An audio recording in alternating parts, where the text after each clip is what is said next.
que você está prestes a ver vai te deixar com raiva, mas o final? O final vai te fazer aplaudir de pé. Marcus Johnson chegou ao banco para fazer um simples saque de 50 mil reais. Mas o gerente tinha outros planos. Minutos depois, esse mesmo gerente descobriria o erro mais caro da vida dele. Antes de começar essa história que vai revirar seu estômago, se inscreva no canal e deixe seu like. Você vai querer acompanhar esse canal depois dessa história. Acredite em mim. Marcus Johnson, 42 anos. Empreendedor, filantropo e CEO de uma das maiores redes de tecnologia do Brasil. O patrimônio estimado? 2,3 bilhões de reais. Mas você não saberia disso só de olhar para ele. Marcos cresceu na periferia de São Paulo. Mãe faxineira, pai pedreiro. Aos 14 anos, vendia balas no semáforo. Aos 18, conseguiu uma bolsa de estudos integral em ciência da computação. Aos 25, criou seu primeiro aplicativo. Aos 30, já era milionário. Aos 35, bilionário. Mas Marcos tinha um princípio: nunca esquecer de onde veio. Por isso, ele dirigia carros populares. Usava roupas elegantes, mas sem logos gigantes. Comia em restaurantes simples. Dinheiro não precisa gritar, ele costumava dizer aos seus executivos. Naquela terça-feira, 15 de maio, Marcos precisava sacar 50 mil reais em espécie. Não era para ele. Era para uma doação anônima a um orfanato da Zona Leste, o mesmo bairro onde ele cresceu. Marcos fazia isso todo mês. Sempre em dinheiro. Sempre anônimo. Ele entrou na agência do Banco Nacional às 14h37. Em menos de 20 minutos, sua vida mudaria completamente. Mas não do jeito que você está imaginando. O banco estava lotado. Marcos pegou sua senha, número 347, e sentou em uma cadeira de plástico desconfortável perto da entrada. Ele observava tudo com atenção. Era um hábito de empreendedor, sempre analisando, sempre aprendendo. E foi aí que ele começou a notar um padrão perturbador. Um homem branco de terno italiano entrou no banco. Nem pegou senha. Foi direto recebido por uma funcionária sorridente que o levou para uma sala VIP. 2 minutos depois, saiu satisfeito. Uma senhora negra, na casa dos 60 anos, esperava há mais de 1 hora. Suas mãos tremiam segurando a senha. Ela se levantou 3 vezes para perguntar quanto tempo faltava. Sempre recebeu a mesma resposta fria: aguarde sua senha ser chamada. Um jovem negro, terno simples mas bem arrumado, foi questionado na porta por um segurança. Qual o motivo da sua visita? O rapaz explicou que tinha agendamento. O segurança checou 2 vezes. Só então deixou ele passar. Marcos conhecia esse padrão muito bem. Ele tinha vivido isso a vida inteira. Antes de ser bilionário, ele era apenas mais um jovem negro tentando abrir uma conta. As perguntas extras. Os olhares desconfiados. Os procedimentos de segurança que magicamente só apareciam para certas pessoas. Mas hoje, Marcos tinha poder. Muito poder. Um poder que o gerente daquele banco estava prestes a descobrir da pior forma possível. O banco estava lotado. Marcos pegou sua senha, número 347, e sentou em uma cadeira de plástico desconfortável perto da entrada. Ele observava tudo com atenção. Era um hábito de empreendedor, sempre analisando, sempre aprendendo. E foi aí que ele começou a notar um padrão perturbador. Um homem branco de terno italiano entrou no banco. Nem pegou senha. Foi direto recebido por uma funcionária sorridente que o levou para uma sala VIP. 2 minutos depois, saiu satisfeito. Uma senhora negra, na casa dos 60 anos, esperava há mais de 1 hora. Suas mãos tremiam segurando a senha. Ela se levantou 3 vezes para perguntar quanto tempo faltava. Sempre recebeu a mesma resposta fria: aguarde sua senha ser chamada. Um jovem negro, terno simples mas bem arrumado, foi questionado na porta por um segurança. Qual o motivo da sua visita? O rapaz explicou que tinha agendamento. O segurança checou 2 vezes. Só então deixou ele passar. Marcos conhecia esse padrão muito bem. Ele tinha vivido isso a vida inteira. Antes de ser bilionário, ele era apenas mais um jovem negro tentando abrir uma conta. As perguntas extras. Os olhares desconfiados. Os procedimentos de segurança que magicamente só apareciam para certas pessoas. Mas hoje, Marcos tinha poder. Muito poder. Um poder que o gerente daquele banco estava prestes a descobrir da pior forma possível. Enquanto Marcos observava, uma figura surgiu do fundo do banco. Ricardo Mendes, 38 anos, gerente da agência há 7 anos. Camisa social impecavelmente engomada, sapatos italianos brilhando, gel no cabelo, sorriso que não chegava aos olhos. Ricardo tinha fama na região. Eficiente, diziam alguns. Rigoroso, diziam outros. Mas os funcionários sabiam a verdade. Ricardo tinha um jeito especial de escolher quais clientes mereciam atenção. 3 funcionários já tinham feito denúncias ao RH sobre comportamento discriminatório. Nada aconteceu. Ricardo batia todas as metas. Trazia clientes ricos. Fechava negócios gordos. A diretoria regional fazia vista grossa. Naquele dia, Ricardo estava particularmente irritado. A auditoria interna estava programada para a próxima semana. Ele tinha que mostrar serviço. E no universo de Ricardo, mostrar serviço significava ser ainda mais rigoroso com quem ele considerava clientes de risco. Marcos observou Ricardo cumprimentar calorosamente um cliente branco de terno. Risadas. Tapinhas nas costas. Tudo pelo senhor, Dr. Fernando. 2 minutos depois, Ricardo passou reto por um casal negro que tentava chamar sua atenção. Nem olhou. A senha de Marcos foi finalmente chamada. Senha 347, guichê 5. Marcos se levantou, ajeitou o blazer e caminhou até o guichê. Ele não tinha ideia de que os próximos 15 minutos mudariam não só sua vida, mas a vida de todos naquele banco. Marcos chegou ao guichê com um sorriso educado. A atendente, Juliana, 24 anos, estava no seu terceiro mês de trabalho. Ela sorriu de volta, genuinamente. Boa tarde. Gostaria de fazer um saque de 50 mil reais, por favor. Juliana digitou no sistema. Seus olhos arregalaram por uma fração de segundo ao ver o saldo da conta. Mas ela se recuperou rapidamente, profissional. Claro, senhor. Vou precisar de um documento de identidade e confirmar alguns dados. Marcos entregou sua carteira de motorista. Juliana digitou, conferiu. Tudo certo. Ela começou a processar o saque quando... Juliana. A voz veio de trás dela. Firme. Autoritária. Era Ricardo. Ele tinha visto a transação na tela do seu computador. 50 mil reais. Saque em espécie. Cliente que ele não reconhecia. Ricardo se aproximou do guichê. Seus olhos percorreram Marcos de cima a baixo. O julgamento foi instantâneo e brutal. Blazer bom, mas não de grife reconhecível. Relógio elegante, mas não um Rolex. Sapatos de couro, mas sem a marca aparente. E claro, a pele negra. Na cabeça de Ricardo, a matemática foi simples e racista, negro mais saque alto mais sem ostentação visível igual problema. Juliana, deixa que eu cuido disso. Ricardo praticamente empurrou a funcionária para o lado. Ele se sentou na cadeira dela, dedos já voando no teclado. Marcos percebeu a mudança de energia imediatamente. O sorriso de Juliana foi substituído pela expressão neutra e fria de Ricardo. Senhor. Ricardo nem olhou para cima. Esse é um valor considerável. Vou precisar fazer algumas verificações adicionais. Sem problema, Marcos respondeu calmamente. Ele já sabia onde isso ia dar. Que tipo de verificações? Ricardo finalmente olhou para Marcos. Não nos olhos. Uma olhada rápida, avaliativa, que dizia tudo. Procedimento padrão para saques acima de 10 mil reais. O senhor tem agendamento prévio? Não sabia que era necessário. É sim. Para valores acima de 5 mil, na verdade. Mentira. Não havia tal política. E vou precisar de comprovante de renda. Marcos manteve a calma.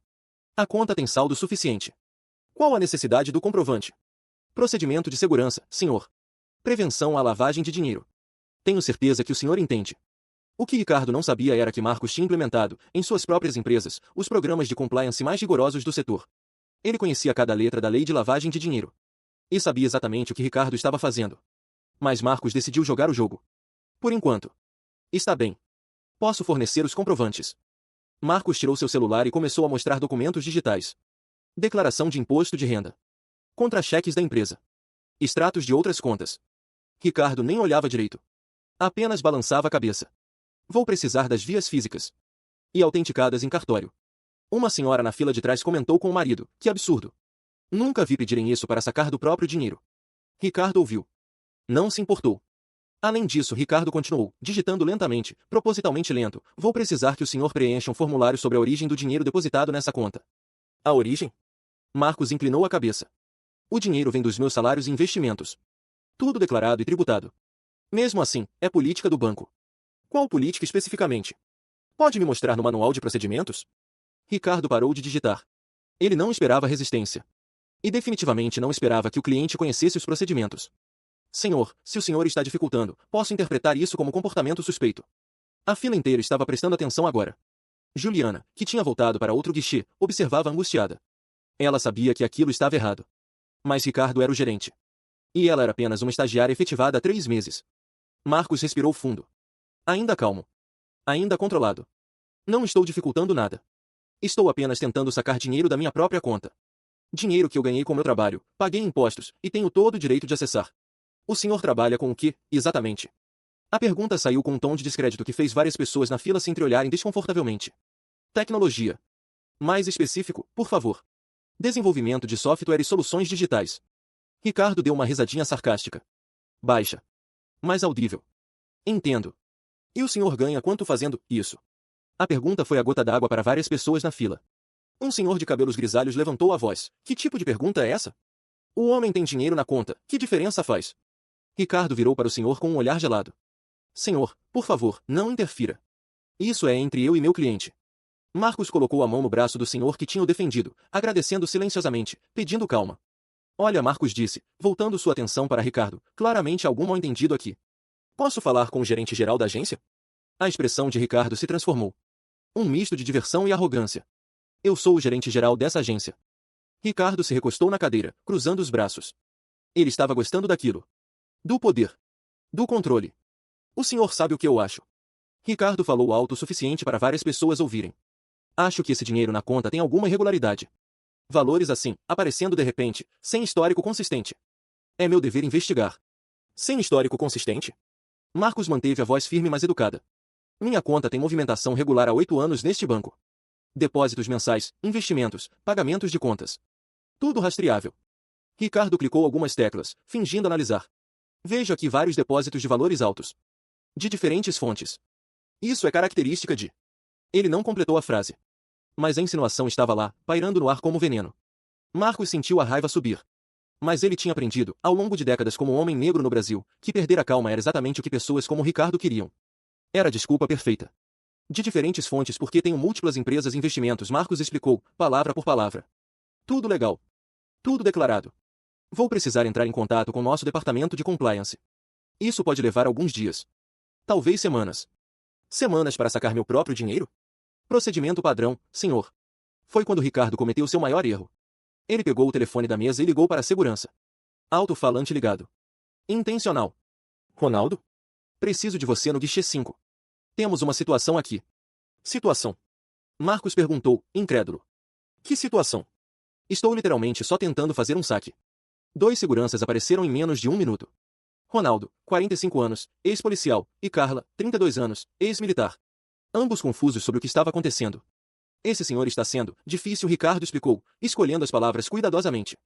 Querendo fazer um saque alto, sem documentação apropriada, ficando alterado. Alterado. Marcos olhou ao redor, incrédulo. Alguém aqui me viu alterado? Várias pessoas na fila balançaram a cabeça. Não, ele estava calmo. Juliana, do outro guichê, mordeu o lábio. Ela sabia que tinha que fazer algo. Mas o medo de perder o emprego a paralisava. Ronaldo, o segurança, olhou para Marcos. Depois para Ricardo. Ele tinha trabalhado ali tempo suficiente para conhecer o padrão. E não gostava. Senhor, Ronaldo falou para Marcos, respeitosamente, o senhor pode me acompanhar até a sala de espera enquanto isso se resolve? Não era uma pergunta. Era um pedido firme. Marcos olhou ao redor. Todas as pessoas na fila estavam olhando. Algumas com pena. Outras com raiva. Uma senhora idosa tinha lágrimas nos olhos. E então Marcos viu. No canto do banco. Uma câmera de segurança apontada diretamente para ele. Perfeito. Claro, Marcos disse calmamente. Vou aguardar na sala. Enquanto caminhava, escoltado pelos seguranças como se fosse um criminoso, Marcos passou por Ricardo. E disse, baixo o suficiente para apenas os dois ouvirem. Você vai se arrepender disso. Ricardo riu. É o que todos dizem. Marcos foi levado para uma sala pequena e sem janelas. Uma mesa. 3 cadeiras. Um clima claustrofóbico intencional. Carla, a segurança, ficou na porta. Ronaldo se sentou em frente a Marcos. Havia desconforto no ar. Desculpa por isso, Ronaldo disse baixo. É o protocolo. Protocolo para o quê?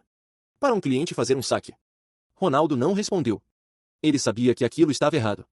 Marcos tirou o celular do bolso. Preciso fazer algumas ligações.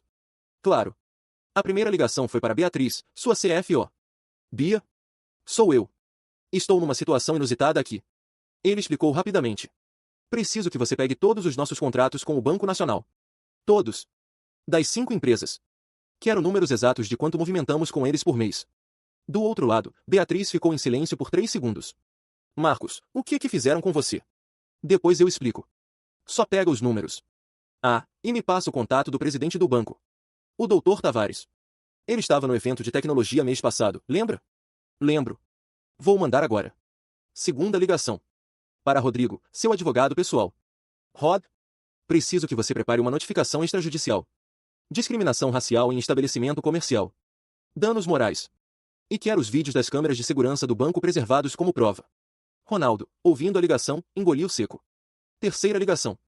Para seu assessor de imprensa. Júlio? Aquele contato na TV Record ainda é ativo? Ótimo.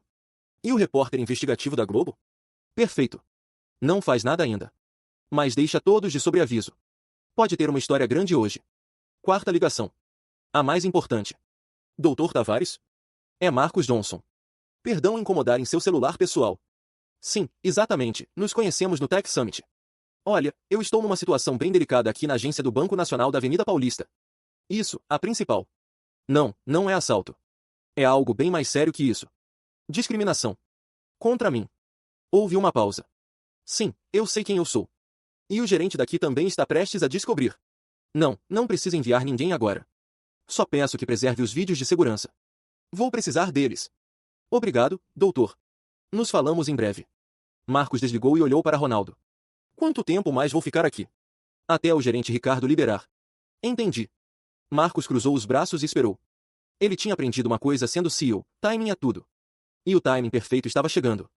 Enquanto Marcos estava na sala, algo estava acontecendo lá fora. Juliana, a jovem atendente, não conseguia tirar a cena da cabeça. A forma como Ricardo tratou aquele homem. A acusação velada. A humilhação pública. Ela tinha entrado no banco cheia de sonhos. Era seu primeiro emprego na área. Estudava administração à noite. Queria crescer, fazer carreira. Mas nos últimos 3 meses, tinha visto coisas que a faziam questionar se estava no lugar certo. A forma como Ricardo tratava clientes negros era sempre diferente. Mais perguntas. Mais verificações. Mais demora. Juliana tinha achado que estava imaginando coisas. Mas não estava. Curiosa e incomodada, Juliana decidiu fazer algo arriscado. Ela abriu o sistema e pesquisou a conta de Marcos Johnson. Seus olhos quase saltaram das órbitas. O saldo era absurdo. Mas não era só isso. Havia uma nota no perfil do cliente, cliente platino, conta corporativa especial. E embaixo, em letras vermelhas, relacionamento corporativo prioritário, contato direto, presidência. Juliana clicou em mais detalhes. A conta não era apenas pessoal. Estava linkada a 5 outras contas corporativas. Ela reconheceu os nomes das empresas imediatamente. Todo mundo no Brasil conhecia. E todas movimentavam milhões.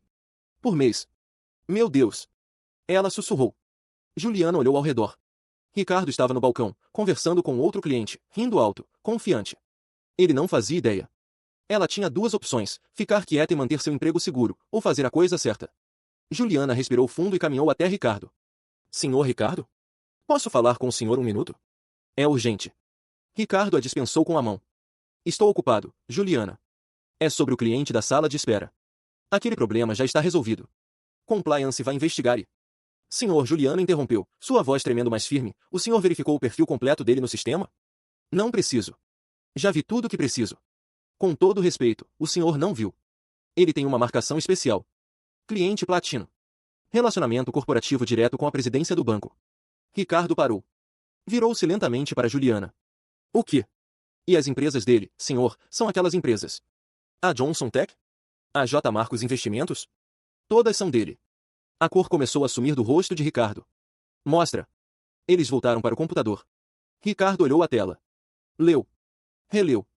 Clicou em outros lugares. Quanto mais ele via, mais sua expressão mudava de arrogante para aterrorizada. Não, não pode ser. É, senhor. E tem mais. Eu vi ele fazer ligações na sala de espera. Uma delas foi para o Dr. Tavares, o presidente do banco. Ricardo sentiu suas pernas fraquejarem. O Dr. Tavares. Seu chefe. O chefe do seu chefe. O chefe do seu chefe. E Ricardo tinha acabado de tratar o cliente pessoal dele, o CEO de um dos maiores conglomerados de tecnologia do país, responsável por mover milhões através do banco todos os meses, como um criminoso. Quanto as empresas dele movimentam conosco? Juliana clicou em alguns relatórios. Segundo o sistema, 47 milhões de reais por mês, em média. Ricardo sentiu o chão sumir sob seus pés. Ricardo começou a suar. A camisa impecavelmente engomada agora colava no corpo. Ele passou a mão no rosto, tentando pensar, tentando encontrar uma saída. Ok, isso é um mal-entendido. Apenas um procedimento de segurança padrão. Ele vai entender. Eu vou explicar e... Senhor, Juliana interrompeu, uma das ligações que ele fez foi para um advogado. Falando em processo por discriminação racial. Discriminação? Ricardo quase gritou, fazendo várias pessoas olharem. Ele abaixou a voz. Eu não discriminei ninguém. Eu só estava seguindo o protocolo. Protocolo que o senhor só aplica para certos clientes, Juliana disse, com uma coragem que ela não sabia que tinha. Eu trabalho aqui há 3 meses, senhor. E eu vejo. Eu sempre vejo. Ricardo olhou para a jovem atendente. Ele queria rebater. Mas não podia. Porque ela estava certa. E agora havia provas. Câmeras. Testemunhas. Registros de sistema mostrando tratamento diferenciado. O telefone do balcão tocou. Ricardo atendeu com mão trêmula. Agência Paulista, boa tarde. Ricardo. A voz trovejante do outro lado fez Ricardo se encolher. Era Mário Andrade, diretor regional. Meu escritório. Agora. E traga toda a documentação do SR Marcos Johnson. Senhor, eu posso explicar. Agora, Ricardo. A ligação caiu. Ricardo olhou ao redor do banco. Tudo parecia estar desmoronando. Os clientes na fila olhavam para ele com desconfiança. Os funcionários evitavam seu olhar. E em algum lugar daquele prédio estava Marcus Johnson, provavelmente orquestrando seu fim profissional. Eu preciso consertar isso, Ricardo murmurou, mas para si mesmo. Preciso falar com ele. Explicar. Pedir desculpas. Algo. Acho que é tarde demais para isso, senhor, Juliana disse suavemente. Ricardo não respondeu. Ele caminhou, quase tropeçando, em direção à sala de espera onde Marcus estava detido. Detido. O CEO bilionário que movimentava milhões através do banco estava detido numa sala porque Ricardo tinha decidido, baseado puramente em preconceito racial, que ele parecia suspeito. Ricardo bateu na porta. Ronaldo abriu. Preciso falar com o Sr. Johnson. Ronaldo olhou para trás, para Marcus, que acenou com a cabeça. Ricardo entrou. A porta se fechou atrás dele. Os dois homens se olharam. Um pálido, suando, aterrorizado. O outro calmo, sereno, esperando. Sr. Johnson, Ricardo começou, voz trêmula, houve um terrível mal-entendido aqui. Eu não sabia quem o senhor era e se soubesse, teria me tratado diferente. Marcus perguntou calmamente. Bem, o senhor entende, procedimentos de segurança são para todos e... São. Marcus se inclinou para a frente. Então você questiona todos os clientes que fazem saques altos? Pede comprovante de renda de todos? Chama a segurança para todos? Ricardo não respondeu. Não podia. Ou Marcus continuou, você faz isso apenas quando o cliente não se parece com o que você acha que um cliente rico deveria parecer. Senhor, por favor, foi apenas, eu estava sendo cuidadoso. O senhor há de concordar que com a quantidade de fraudes hoje em dia... Fraudes. Marcus deixou escapar uma risada sem humor, minha conta está neste banco há 8 anos. 8 anos. Movimentação regular. Tudo legal. Tudo declarado. E mesmo assim, você me tratou como criminoso. Por quê, Ricardo? Por quê? Ricardo sabia a resposta. Marcus sabia a resposta. Ambos sabiam. Mas Ricardo nunca admitiria em voz alta. Eu sinto muito. Foi um erro. Eu vou processar seu saque imediatamente. Não quero mais. Senhor. Não quero mais fazer o saque. Não aqui. Não com você. Ricardo sentiu pânico explodir no peito. Sr. Johnson, por favor, não deixe que esse mal-entendido afete seu relacionamento com nosso banco. Somos parceiros há anos. Suas empresas confiam em nós. Confiavam, Marcus corrigiu, se levantando. Confiavam. Marcus passou por Ricardo e saiu da sala. Ronaldo e Carla se afastaram imediatamente, como se ele fosse royalty. Porque, tecnicamente, no mundo dos negócios, ele era. Ricardo correu atrás. Sr. Johnson, espere. Por favor. Podemos conversar sobre isso. Eu tenho autorização para oferecer benefícios especiais, isenção de taxas, o que o senhor quiser. Marcus parou e virou-se. O que eu quero? Eu quero dignidade. Eu quero respeito. Eu quero ser tratado como qualquer outro ser humano. Você pode me oferecer isso? Pode voltar no tempo e não ter me humilhado na frente de um banco cheio de pessoas? A agência inteira estava parada agora. Todos ouvindo. Você me julgou, Marcus continuou, voz firme e mais controlada. No segundo que me viu, você decidiu quem eu era. O que eu era. E nada que eu dissesse ou fizesse mudaria isso. Porque o problema nunca foi sobre procedimentos. Foi sobre a cor da minha pele. Uma senhora na fila começou a aplaudir. Depois outra pessoa. E outra. Em segundos, metade da agência estava aplaudindo Marcus. Ricardo queria desaparecer. Mas o pior ainda estava por vir. As portas de vidro da agência se abriram e 3 pessoas entraram. Trajes executivos caros. Expressões sérias. Mário Andrade, diretor regional. Beatriz Santana, diretora de compliance. E atrás deles, num terno de 3 peças que custava mais que o carro de Ricardo, o próprio Dr. Tavares. Presidente do Banco Nacional. O banco inteiro ficou em silêncio. Dr. Tavares tinha 61 anos, cabelos grisalhos impecáveis, e uma presença que comandava respeito. Ele caminhou diretamente até Marcus.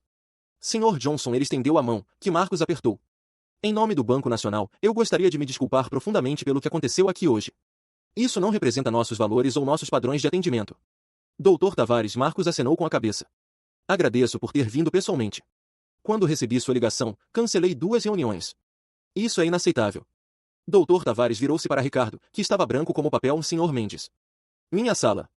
Agora. Ricardo abriu a boca, mas nenhum som saiu. Dr. Tavares se virou novamente para Marcus. O senhor pode nos conceder alguns minutos? Gostaria de resolver isso adequadamente. Claro, Marcus respondeu. Mas antes, gostaria de fazer um pedido. Qualquer coisa. Quero que Juliana, Marcus apontou para a jovem atendente, que estava pálida de nervosismo, seja incluída nessa conversa. Ela tentou fazer a coisa certa. Empregados assim devem ser reconhecidos, não punidos. Dr. Tavares olhou para Juliana e acenou. Claro. Senhorita, por favor, nos acompanhe. Eles se dirigiram para a sala de reuniões da gerência. Ricardo caminhava como um homem indo para o próprio funeral. Mário Andrade, o diretor regional, estava visivelmente furioso. Beatriz, a diretora de compliance, carregava um tablet com registros que provavelmente condenariam Ricardo. A porta se fechou. Do lado de fora, os clientes e funcionários especulavam em sussurros. O que estava acontecendo ali dentro? Dentro da sala, Dr. Tavares se sentou à cabeceira da mesa. Mário e Beatriz de cada lado. Marcos foi convidado a sentar. Ricardo ficou em pé, como um réu. Senhor Mendes, Dr. Tavares começou, voz gélida, explique-me, em suas próprias palavras, o que aconteceu aqui hoje. Ricardo engoliu seco. Senhor, o Sr. Johnson veio fazer um saque de valor alto. Eu apenas segui os procedimentos de segurança aqui. Procedimentos? Beatriz interrompeu, levantando o tablet. Acabei de revisar nossos protocolos. Em nenhum lugar há exigência de comprovante de renda para saques de conta corrente com saldo disponível. Em nenhum lugar há obrigatoriedade de agendamento prévio para saques até R$100 mil. E em nenhum lugar está autorizado chamar segurança para clientes que não demonstram comportamento agressivo ou ameaçador. Ricardo abriu a boca. Fechou. Abriu novamente. Eu estava sendo cauteloso. Com a quantidade de fraudes. Fraudes. Mário explodiu. O Sr. Johnson é cliente deste banco há 8 anos. Suas empresas movimentam milhões através da gente. Você revisou o histórico dele antes de agir? Eu não tive tempo de. Não teve tempo ou não quis ter tempo? Marcos falou pela primeira vez, voz calma mais cortante. Porque tenho certeza que se eu entrasse aqui com um terno de grife reconhecível, um Rolex chamativo e uma pele mais clara, você teria tido todo o tempo do mundo para me tratar com cortesia. Ricardo não conseguiu olhar Marcos nos olhos. Dr. Tavares pegou um controle remoto e ligou a TV na parede. Beatriz, por favor.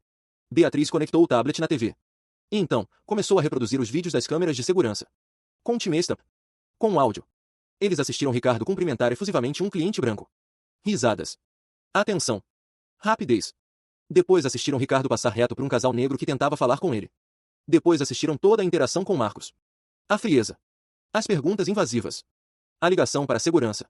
A palavra situação. Beatriz pausou o vídeo. E isso foi hoje. Mas não é a primeira vez, Sr. Mendes? Ela deslizou pela tela. Mais vídeos. Mais padrões. Mais evidências. Temos aqui 17 casos nos últimos 6 meses, Beatriz continuou, onde clientes negros foram submetidos a verificações adicionais que clientes brancos não foram.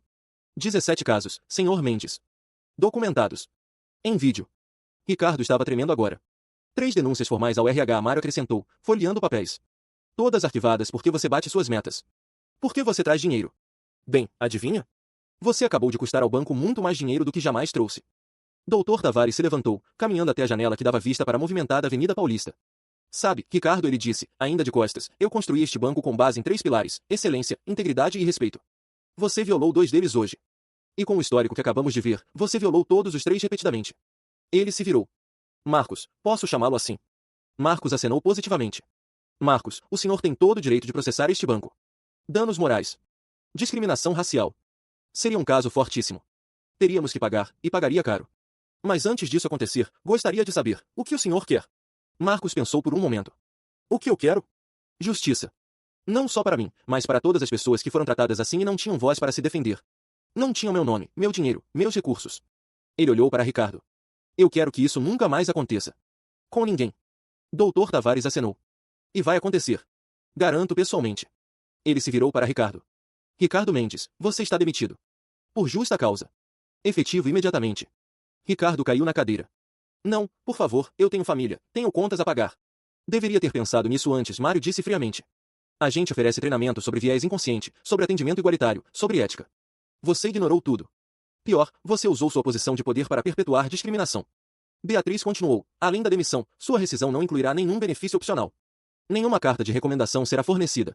E caso você tente processar o banco por demissão indevida, usaremos todo esse material como defesa. Ricardo estava chorando agora. Minha carreira acabou. Você acabou com sua própria carreira, Marcos disse. No momento em que decidiu que eu era menos que você por causa da minha cor. No momento em que decidiu humilhar-me publicamente. Você fez isso sozinho. Dr. Tavares se virou para Juliana, que estava presenciando tudo em choque silencioso. Senhorita Juliana, certo? Sim, senhor. Você tentou alertar o Sr. Mendes sobre o erro dele. Você demonstrou coragem e integridade. A partir de hoje, você não é mais estagiária efetivada. Você é funcionária plena, com aumento de 40% no salário. E quero você no programa de desenvolvimento de liderança do banco. Juliana não conseguiu falar. Lágrimas escorriam pelo rosto. Ela apenas acenou, agradecida. E quanto a você, Marcos, Dr. Tavares continuou, além das minhas mais sinceras desculpas, gostaria de convidá-lo para fazer parte do nosso Conselho Consultivo de Diversidade e Inclusão. Precisamos de pessoas como você para garantir que isso nunca mais aconteça. Marcos pensou por um momento. Aceito. Com uma condição. Qual? Quero que os vídeos de hoje sejam usados em treinamentos obrigatórios para todos os gerentes e funcionários do banco. Sem censurar nada. Deixe todos verem o que acontece quando o preconceito encontra poder. E as consequências disso. Dr. Tavares estendeu a mão. Trato feito. Eles apertaram as mãos. Ricardo foi escoltado para fora da sala por seguranças. Não para prender, mas para recolher seus pertences e escoltá-lo para fora do prédio. A caminhada da vergonha. Ricardo caminhou pela agência pela última vez. Todos os funcionários pararam para olhar. Alguns com pena. Outros com satisfação. Muitos com alívio. Ele chegou ao seu escritório, esse escritório agora, e começou a colocar seus pertences pessoais numa caixa de papelão. Foto da família. Canetas caras. Troféus de gerente do mês. Irônico. Um dos seguranças, Ronaldo, estava na porta. O mesmo que tinha levado Marcos para a sala de espera. Você sabia, não é? Ricardo disse amargamente enquanto embrulhava uma foto. Sabia quem ele era. Não, Ronaldo respondeu honestamente. Não sabia. Mas sabia que o jeito que você tratou ele estava errado. Cliente ou não, bilionário ou não, aquilo estava errado. Ricardo não respondeu. Porque não tinha resposta. Ele fechou a caixa e caminhou em direção à saída. A mesma agência onde tinha sido rei por 7 anos. A agência onde tinha poder. Onde tinha controle. Onde tinha usado esse poder e controle para machucar pessoas. Ao passar pelo hall principal, ouviu fragmentos de conversas. Finalmente! Todo mundo sabia.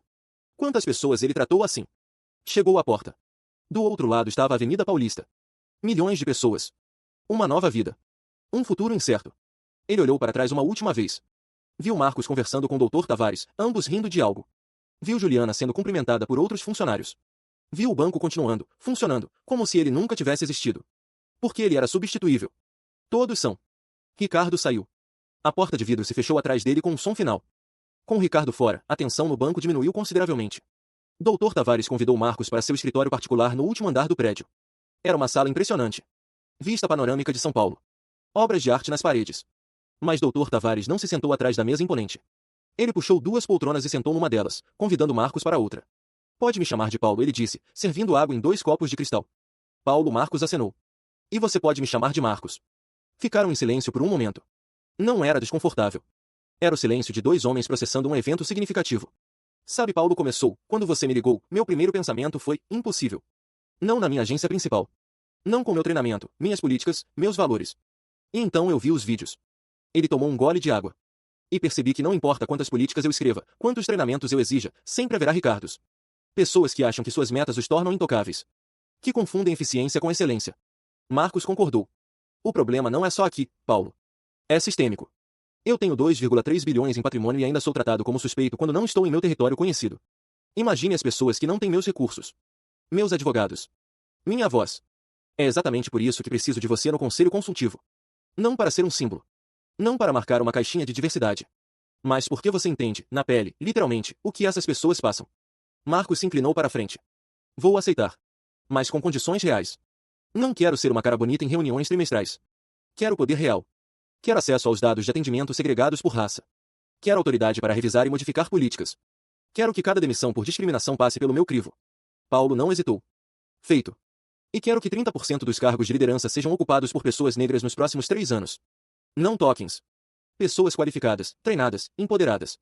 Será difícil. Eu não disse que seria fácil. Disse que era necessário. Paulo sorriu. Você dirige seu negócio com a mesma firmeza, imagino. Mais.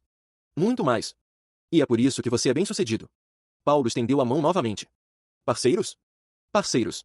Antes de ir embora, Marcos fez questão de voltar ao hall principal da agência. Paulo convocou todos os funcionários disponíveis. Cerca de 30 pessoas se reuniram. Marcos ficou no centro. Não num palco. No mesmo nível que todos. Olá, ele começou, voz clara mais gentil. Muitos de vocês presenciaram o que aconteceu aqui hoje. E sei que deve ter sido desconfortável. Talvez até chocante. Ele olhou ao redor, fazendo contato visual. Mas eu quero que vocês entendam algo importante. O que aconteceu hoje não é sobre mim. Não é sobre um CEO rico que foi desrespeitado. É sobre cada pessoa negra, pobre, diferente, que entra aqui e é julgada antes de abrir a boca. Alguns funcionários baixaram os olhos, desconfortáveis. Não estou dizendo que todos vocês são como o Ricardo. Sei que não são. Mas quantos de vocês viram coisas erradas acontecendo e ficaram calados? Por medo. Por conveniência. Por achar que não era seu problema. Juliana levantou a mão, tímida. Marcos acenou para ela falar. Eu vi, ela disse, voz trêmula mais firme. Vi muitas vezes. E fiquei calada. Porque era nova. Porque tinha medo. Hoje eu decidi que meu emprego não valia minha dignidade. Nem a de ninguém. Vários funcionários aplaudiram. Marcos sorriu para ela. E é essa coragem que vai mudar as coisas. Não as políticas escritas em papel. Não os treinamentos obrigatórios. A coragem de pessoas comuns fazendo a coisa certa. Ele continuou: vocês têm poder. Muito mais do que imaginam. Vocês são a linha de frente. São vocês que os clientes veem primeiro. São vocês que definem a experiência. E se vocês se comprometem a tratar cada pessoa, com dignidade e respeito, independente de aparência, conta bancária ou sobrenome, vocês mudam o mundo. Um atendimento por vez. Um funcionário mais velho levantou a mão. Sr. Johnson, posso fazer uma pergunta? Claro. O senhor vai processar o banco? Marcos pensou. Não. Não vou. Porque Paulo, Dr. Tavares, demonstrou que está comprometido com mudança real. Mas vou estar observando. E se eu descobrir que hoje foi só teatro, que nada mudou de verdade, aí sim todos vão me conhecer de uma forma que não vão gostar. Risadas nervosas. Mas quero acreditar, Marcos continuou, que hoje foi um ponto de virada. Para este banco. Para vocês. E espero que para mim também. Os dias seguintes ao incidente foram turbulentos. A história vazou. Não pelos canais oficiais, mas pelos próprios clientes que estavam no banco. Vídeos gravados discretamente em celulares. Posts em redes sociais. Em 48 horas, hashtag Banco Nacional Racismo estava nos trending topics. O Banco Nacional teve que fazer controle de danos. Mas, para crédito de Paulo, eles não negaram. Não tentaram esconder. Emitiram um comunicado oficial. O Banco Nacional reconhece que um incidente grave de discriminação racial ocorreu em nossa agência da Avenida Paulista. O funcionário responsável foi demitido. Mas mais importante, reconhecemos que este não é um caso isolado, e comprometemos-nos publicamente a mudanças estruturais profundas. E eles cumpriram. Primeira mudança, todos os gerentes foram colocados em treinamento obrigatório. Não aqueles treinamentos corporativos genéricos. Treinamentos reais, conduzidos por especialistas em viés racial, com os vídeos do incidente sendo mostrados sem censura. Muitos gerentes ficaram chocados. Alguns se reconheceram nos comportamentos de Ricardo. Outros choraram. Alguns resistiram. Esses últimos também foram demitidos. Segunda mudança, implementação de um sistema de avaliação anônima de atendimento. Clientes podiam avaliar seu atendimento por cor, raça do atendente e do cliente, criando métricas objetivas de viés. Os primeiros resultados foram constrangedores. Mas necessários. Terceira mudança, Marcos foi nomeado oficialmente para o Conselho Consultivo. E ele não foi sozinho. Outras 5 pessoas negras de diversos setores se juntaram a ele. Com poder real. Com orçamento real. Juliana foi promovida novamente, agora como coordenadora de atendimento, responsável por implementar as novas políticas na linha de frente. E Ricardo? Ricardo tentou processar o banco por demissão indevida. O processo não durou 2 meses. Com 17 casos documentados, mais os vídeos, mais depoimentos de funcionários, o juiz rejeitou o caso sumariamente. Ricardo tentou arrumar emprego em outros bancos. Mas a história tinha se espalhado. Ninguém queria o gerente racista do Banco Nacional em sua equipe. 6 meses depois do incidente, Marcos voltou à mesma agência. Não para causar drama, mas para uma reunião agendada do Conselho Consultivo. A agência estava diferente. Sutilmente, mas diferente. Havia mais diversidade entre os funcionários. Mais rostos negros, mais mulheres, mais pessoas com deficiência em posições visíveis de poder. Os procedimentos tinham mudado. Havia cartazes nas paredes: todo cliente merece respeito. Se você presenciar discriminação, denuncie anonimamente pelo QR Code. E o mais importante, a energia era diferente. As pessoas sorriam mais. Trabalhavam com mais confiança. Marcos passou pelo hall e foi reconhecido por várias pessoas. Não com medo ou constrangimento, mas com respeito genuíno. Sr. Johnson. Era Juliana, agora com crachá de coordenadora. Que bom vê-lo. Eles apertaram as mãos. Como estão as coisas, Juliana? Diferentes. Muito diferentes. Ainda temos problemas, não vou mentir. Mas agora as pessoas falam sobre os problemas. E fazemos algo sobre eles. Marcos sorriu. Isso é tudo que eu queria. Durante a reunião do conselho, Paulo apresentou números. Reclamações de discriminação, redução de 73% satisfação de clientes negros, aumento de 45% retenção de funcionários negros, aumento de 60% novos clientes corporativos liderados por pessoas negras, aumento de 120%. E há algo mais, Paulo disse, conectando seu laptop no projetor. Algo que me deixa especialmente orgulhoso. Na tela apareceu uma foto. Era a inauguração de uma nova agência na periferia de São Paulo, numa área predominantemente negra. E 80% dos funcionários daquela agência eram da própria comunidade. Percebemos, Paulo explicou, que não bastava mudar nossas agências existentes. Tínhamos que ir até as comunidades que historicamente foram excluídas do sistema financeiro. Marcos sentiu um aperto no peito. Aquele era o bairro onde ele cresceu. E tem mais, Paulo continuou. Criamos um programa de microcrédito com juros especiais para empreendedores negros. Nada de caridade. Negócio real. Com análise de crédito justa, sem viés. Já aprovamos 250 empréstimos. Taxa de inadimplência? 2%. Metade da média nacional. A sala aplaudiu. Mas Marcos levantou a mão. Paulo, isso tudo é incrível. De verdade. Mas quero fazer uma pergunta difícil. Sempre. Isso teria acontecido se eu não fosse um CEO bilionário? Se eu fosse apenas mais um homem negro sendo discriminado? Vocês teriam agido com a mesma rapidez? A mesma seriedade? O silêncio na sala foi pesado. Paulo não desviou o olhar. Honestamente? Provavelmente não. Não com essa velocidade. E essa é a parte mais vergonhosa de tudo isso. Que precisou de alguém com seu poder para que finalmente prestássemos atenção num problema que existia há anos. Exato, Marcus disse. E é por isso que não podemos parar. Porque para cada Marcus Johnson que tem voz, há 1000 pessoas que não têm. E elas merecem a mesma dignidade. O mesmo respeito. O mesmo serviço. Hoje, 2 anos depois do incidente, Marcus ainda é CEO. Ainda é bilionário. Mas agora também é algo mais, um ativista involuntário. A história do que aconteceu naquele banco se espalhou muito além do Brasil, virou case de estudo em universidades. Tema de palestras. Exemplo em treinamentos corporativos ao redor do mundo. O Banco Nacional se tornou referência em diversidade e inclusão no setor financeiro. Não perfeito, nunca perfeito, mas melhor. Significativamente melhor. Juliana hoje é gerente regional. A mais jovem na história do banco. E uma das melhores. Ricardo trabalha como voluntário naquela organização antirracista. Não ganha nada. Mas fala em escolas, empresas, comunidades sobre seu erro. Sobre como o preconceito pode te cegar. Como destruir não só os outros, mas a si mesmo. Alguns o perdoaram. Outros nunca perdoarão. Ambos são válidos. Mas a verdadeira pergunta não é sobre Marcos ou Ricardo. É sobre você. Quantas vezes você julgou alguém pela aparência? Quanto poder você tem, pequeno ou grande, que poderia usar para incluir ou excluir? Quantas vezes você viu algo errado acontecer e ficou calado? A história de Marcos não é especial porque ele é rico. É especial porque expôs algo que acontece milhões de vezes, todos os dias, com pessoas que não têm voz para se defender. O jovem negro parado pela polícia sem motivo. A mulher negra seguida em lojas de departamento. O profissional negro que precisa trabalhar o dobro para ter metade do reconhecimento. A criança negra que é rotulada como problemática quando apenas age como criança. Marcos teve poder para reagir. A maioria não tem. Então a pergunta real é, o que você vai fazer? Vai ser um Ricardo? Usando seu poder, pequeno ou grande, para diminuir outros? Vai ser um Juliana? Vendo o errado mas com medo de agir? Ou vai ser o que Juliana se tornou? Alguém com coragem de fazer a coisa certa, independente das consequências? Porque no final, essa história não é sobre um CEO e um gerente de banco. É sobre a escolha que todos nós fazemos, todos os dias, de ver a humanidade em cada pessoa que encontramos. Ou não. E essa escolha define não só o tipo de pessoa que somos, mas o tipo de mundo que criamos. Marcos ainda dirige carros simples. Ainda usa roupas elegantes mas sem ostentação. Ainda faz doações anônimas. Porque para ele, nunca foi sobre provar seu valor. Ele sempre soube seu valor. Era sobre fazer os outros enxergarem o valor que sempre esteve ali. Em cada pessoa. Independente de cor, origem, conta bancária ou sobrenome. E se essa história te fez sentir alguma coisa, raiva, vergonha, esperança, determinação, então ela cumpriu seu propósito. Porque mudança real não começa com políticas corporativas ou leis. Começa com um ser humano decidindo tratar outro ser humano com dignidade. Um atendimento por vez. Uma escolha por vez. Uma pessoa por vez. Até que, eventualmente, não precisemos mais dessas histórias. Até que um homem negro entrar num banco seja apenas um homem entrando num banco.